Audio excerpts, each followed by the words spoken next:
You know how it is. You're chatting with your friends, having a good time, and in those cases, your English is beautiful. But then you step into your next big meeting, or you have to give a patient a very difficult diagnosis, or you have to speak to your boss about something important. And then suddenly, those words, they're just not there anymore. Your mind goes blank. That feeling of your mind going blank under pressure isn't just frustrating, but it's holding you back professionally. If this is you, you're not alone. In this video, I'll show you 5 simple hacks that you can start using today to get your English flowing in these moments.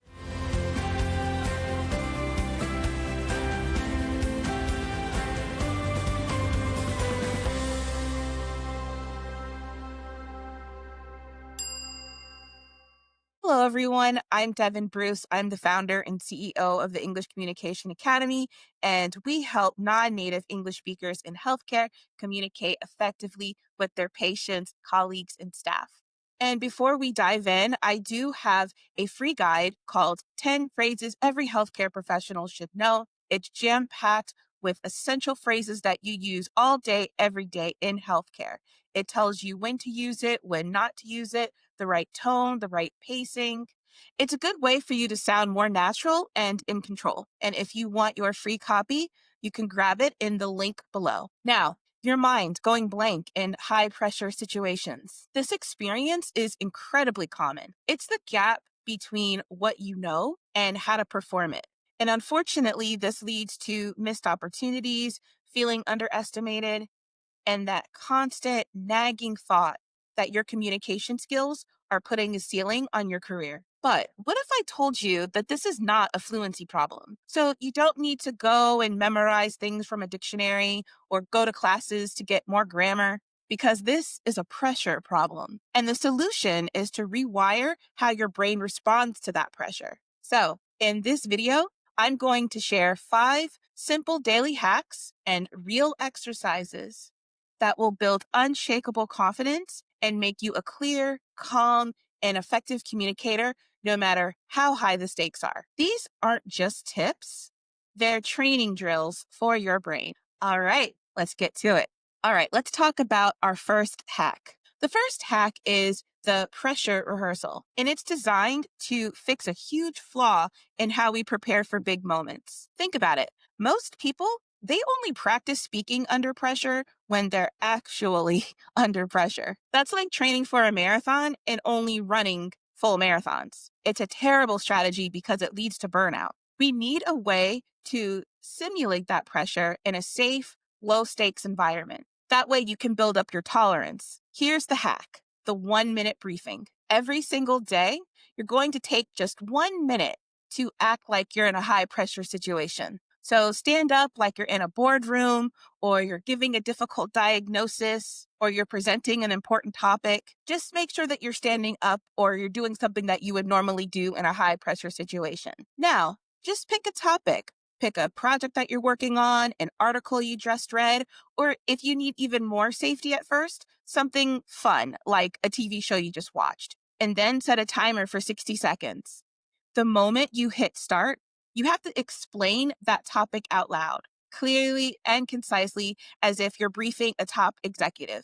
So no ums, no uhs, no rambling, just a focused, professional delivery to your imaginary audience. Now, tomorrow or the next day, do it for 90 seconds. And then the day after, do it for 2 minutes. Why does this work so well? Because first, you're creating a controlled practice environment, and that always helps. Also, your body starts to associate the act of standing and delivering information with calm focus instead of panic. So you're building that muscle. Speaking of muscles, you're building incredible muscle memory for thinking on your feet. So you're desensitizing your nervous system to that on the spot feeling because you put yourself there every single day. And the best part is that you're putting yourself in that situation every single day on your terms. It's crisp, it's professional, and it takes less than a minute to get started. If you do this daily, it's like lifting weights for your communication confidence. This next hack is a mental shift I like to call clarity over perfection. So much of our speaking anxiety comes from this crippling fear of making a mistake. We get obsessed with perfect grammar and using big, fancy $1 million words. And then sometimes we just freeze. The fear of saying we was instead of we were can be so strong that we end up saying nothing at all. This perfectionism is your enemy each and every time. So, in high pressure situations like healthcare, your main goal isn't to sound like a poet, it's to be understood. So, this hack is to consciously change how you measure success. Here's the daily exercise. At the end of each day, take about 30 seconds and think about a conversation where you felt anxious. And instead of replaying your mistakes, ask yourself one question. Was my core message understood? Not, was my grammar perfect? Or did I sound smart? Just, did they get my point? If that answer is yes, then you count that communication as a win. Full stop. You're giving yourself credit for what actually matters. Why is this so powerful? It's because it completely reframes the goal. You're lowering the stakes from I must be perfect to I must be clear. This frees up a ton of mental energy you are wasting on policing yourself for those tiny little errors. When you do this daily, you rob those small mistakes of their power to make you anxious. Clarity is the goal. Perfection is just a distraction. All right, hack number 3 is what we call the amygdala anchor technique. This hack is all about tackling the physical side of anxiety head on. When the pressure hits, your heart races, your palms get sweaty, and then your mind can go blank. This isn't a character flaw. It's actually a biological process called the amygdala hijack because your amygdala, that's your brain's alarm system, it floods your body with stress hormones, which basically shuts down the rational, articulate part of your brain. That's the reason why you can speak flawlessly with your friends and then you freeze up when you're speaking at a meeting. So, to speak fluently, you just need to calm down that hijack. When you calm down that hijack, it's letting your body know that you're safe and you're in control. Here's how you can do this daily. It's called the 4-7-8 breathing technique. When you do this a few times a day, especially before a meeting or any high pressure situation, practice this. Inhale quietly through your nose for a count of 4. Hold your breath for a count of 7. Then exhale completely through your mouth with a whoosh sound for a count of 8. Repeat that a couple of times. I usually recommend 4 because this isn't about calming down, it's also about conditioning. You're training your body to link a specific breathing pattern with relaxation. After a few weeks of doing this every day, you will really start to feel a sense of calm even without the full breathing exercises. So the next time you're in a high pressure situation and you start going blank, immediately tell yourself that you're safe, you're in control, and it's just your anxiety acting up.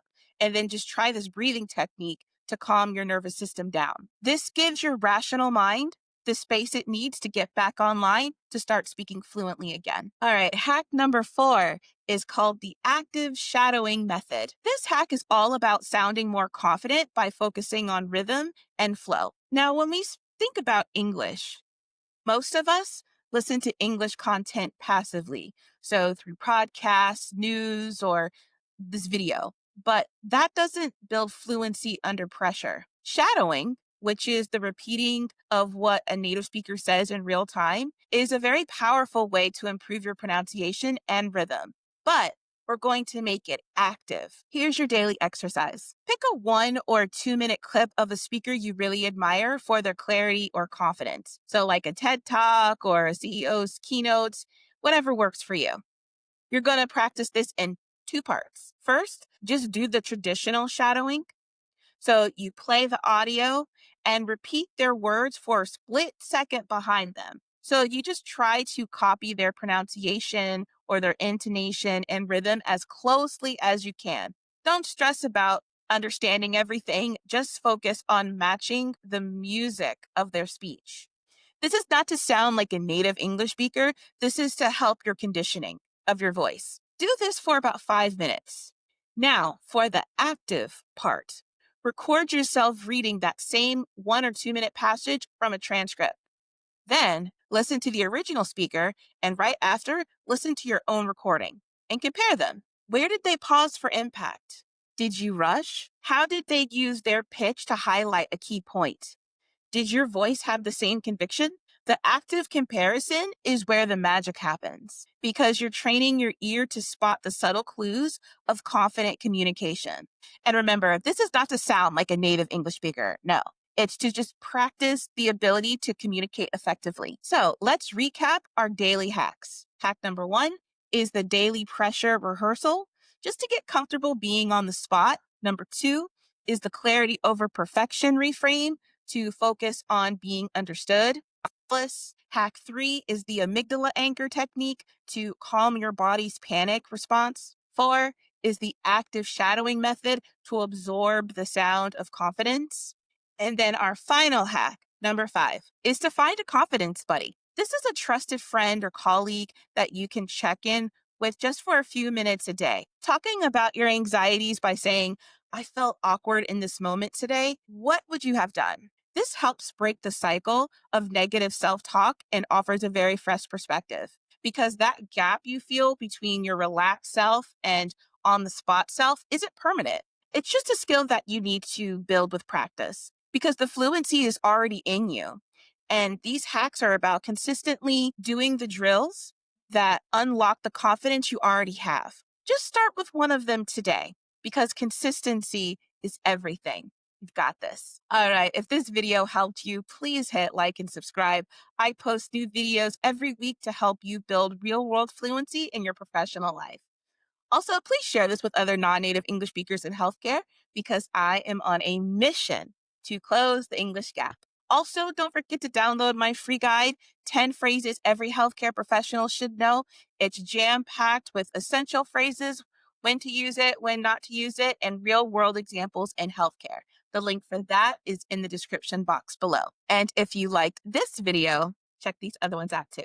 All right, that's it for today. Thank you so much, and I'll see you next time. Take care.